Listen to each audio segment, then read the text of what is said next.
안녕하세요. 오늘은 지금까지 댓글에 달렸던 프랑스 의대에 관한 질문들과 저에 관한 질문들에 답변을 해볼까 합니다. 그래서 바로 시작해보도록 할게요. 그래서 첫 번째 질문. 파세스는 무엇인가요?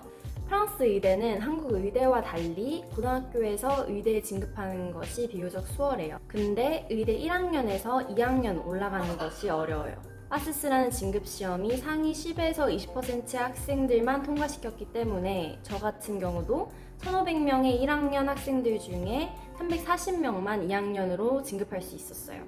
그리고 작년부터는 재시험 보는 것이 불가능해져서 저에게는 이번이 마지막 기회였어요. 하지만 내년부터 마크롱 대통령이 더 많은 의대생들을 받기 위해서 파세스라는 진급시험을 폐지하고 새로운 의대 입학 방식을 만들었습니다. 이전과 바뀐 점은 이제 누구나 의대에 갈 수 있는 문이 열린 것입니다. 아까 언급했던 것처럼 예전에 제가 했던 파세스라는 진급시험은 이과 지원자들 중에 10에서 20%의 학생들만 뽑았다면 이제는 파스라고 이과 공부를 하는 학생들 중에서는 60%를 뽑고 라스라고 이과 외의 다른 과를 공부하는 학생들 중에서는 40%를 뽑는 방법이 생겼어요. 라스는 대학교 학부 1년차, 2년차, 3년차까지 계속 의대 2학년 진급을 시도할 수 있어요. 하지만 3개의 학년을 합쳐서 그 중에 의대 2학년 학생의 40%를 뽑는 것이기 때문에 파스보다는 진급할 확률이 적다고 볼 수 있습니다. 마지막으로 파스와 라스에 대해 간단하게 정리해봤는데요. 파스는 이과 과목을 좋아하는 학생들에게 제격이고 합격할 확률이 라스보다는 더 높아요. 하지만 의대 2학년에는 재시도할 수 없기 때문에 기회는 한 번뿐이에요. 라스는 반대로 문과생들에게 유리하고 학부 다닐 동안에 3번의 시도가 가능하지만 합격할 확률이 파스보다는 낮아요. 그리고 사이트에 보니까 이제 영어 수업도 생긴다고 해요. 하지만 자세한 정보는 아직 안 나와 있었고요. 그냥 한 줄로 영어 수업과 이제 병행할 것이다 라고 써 있어서 링크는 밑에 달아두도록 하겠습니다. 저 같은 경우는 프랑스 국제학교를 서울에서 다닌 후 프랑스 수능 바칼로레아를 보고 파쿠슈비라는 프랑스 입학 시스템을 이용했어요. 이 루트가 사실 프랑스 바깥에 사는 학생들이 프랑스 대학에 갈 때 사용하는 가장 흔한 방법이에요. 국립대학교 학부를 프랑스에서는 리선스라고 부르는데 이제 외국에 사는 바칼로레아를 보지 않은 한국 학생들은 이 리선스를 지원하기 위해서는 네아페 블랑이라는 것을 작성해야 한다고 해요.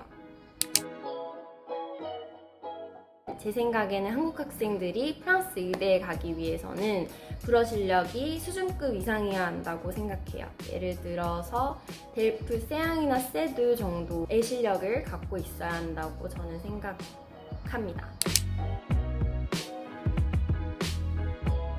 이번 시험의 난이도와 느낌. 저는 진급시험 자체의 난이도는 그렇게 어렵지 않았는데 양이 너무 많아서 각 과목마다 최대치를 발휘하기 힘들었던 것 같아요. 어느 정도 생물 좋아하고 이과 과목 좋아하는 학생들은 금방 따라잡을 수 있을 거라고 생각해요. 하지만 양이 너무 많다는 점. 1학년에서 배웠던 과목들. 과목을 의대에서는 유라고 불렀어요. 그래서 U1, U2 이런 식으로 불렀는데 이제 제 1학기에는 U1, 쉬미, 비오쉬미, 생화학, 그리고 U2, 생물학, 그리고 U3, 물리, 그리고 U7, 철학, 인식론을 중심으로 배웠어요. 2학기에는 1학기에 배웠던 거에 더해서 이제 U4, 통계, U5, 해부학, U8, 유전학, 생리학, U6, 약학 같은 거를 배웠습니다. 이제 마지막으로는 좀 저에 대해 말씀을 해드리고 싶은데 제가 한국 중학교를 다니던 겨울방학에 이제 아프리카 기니로 선교여행을 가게 됐어요.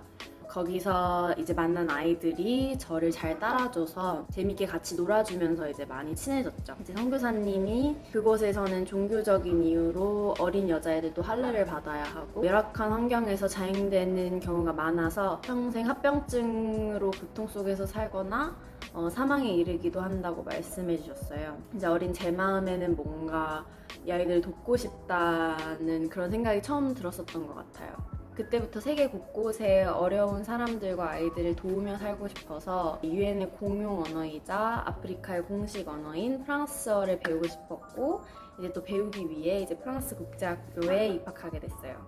네, 생전 처음 바닥부터 시작하는 것이 무엇인지 경험했던 시기였던 것 같아요. 중3 때 프랑스어 아베스를 처음 시작해서 프랑스어가 능통한 다른 친구들과 경쟁한다는 것이 이제 쉽지 않은 일이었는데 스스로 또 공부를 해내지 않으면 안 됐던 그 시기에 이제 공부 습관이 잡힌 것이 이제 바칼로레아를 치르고 지금 의대에서 자기주도적으로 공부하는데 엄청 큰 도움이 됐던 것 같아요. 진로 문제에 관해서는 고3 때 정말 고민을 많이 했었어요. 원래 유엔에서 일하고 싶은 생각에 프랑스 학교로 오게 됐지만 처음 마음도 헷갈리고 이제 제가 원하던 삶의 방향이 뭔지 잘 모르겠더라고요. 근데 이제 제가 의대를 선택하기까지 저에게 도움을 줬던 2명의 소중한 분들이 있었어요. 첫 번째로 고마운 분은 제 고3 때 담임 선생님이세요. 생물 선생님이셨는데 항상 열정적으로 학생들을 가르치시고 생물 분야를 너무 사랑하셔서 선생님은 이 학문이 뭐가 그렇게 재밌으실까 궁금해서 이제 고3 때 생물을 더 열심히 공부했던 것 같아요. 그때 선생님께 따로 여쭤봤던 질문들, 선생님의 진심 어린 답변들 모두 제 주변의 환경과 자연과 신체의 그런 신비로운 세계 그리고 그런 생명의 현상들에 대해서 더욱 가슴 뛰게 해주고 생물 과목을 잘하게 됐어요. 그걸 계기로. 그리고 이제 결정적으로 제가 의대를 고르게 해준 분은 이제 고등학교 선배 언니예요. 기도하고 고민하고 있던 중에 학교에서 많이 존경하고 친해지고 싶었던 선배 언니가 갑자기 연락이 왔어요. 안면은 있었지만 사실 말도 제대로 걸어보지 못했던 언니였는데 이제 그 바쁘신 와중에 이제 연락 주신 게 되게 신기했죠, 저는. 그때 언니는 그 의대 진급 시험인 파세스를 통과하고 이제 의대 2학년을 마친 상태였는데 언니가 이제 저한테 공부하고 있는 과정들을 설명해 주시는 그런 대화 중에 문득 저도 의사가 되는 공부를 해보고 싶다는 생각이 들면서 되게 가슴이 설렜던 것 같아요. 그때 처음 뭔가 해보고 싶다 라는 확신이 들어서 그래서 의사가 돼도 뭐 WHO에서 일하던 백신을 개발하던 아니면은 작은 병원을 내서 어려운 애들을 치료해주던 세상을 이롭게 할 수 있는 길이 또 있겠다 싶었어요. 그래서 그때 확신을 가지고 바로 이제 파쿠슈베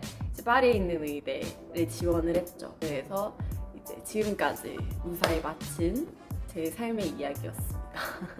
다른 불어로 된 의대에 관한 정보를 얻을 수 있는 사이트를 제가 따로 링크를 걸어둘게요. 그럼 거기서 이제 찾아서 보시면은 확실히 도움되실 것 같습니다. 그러면은 안녕히 계세요.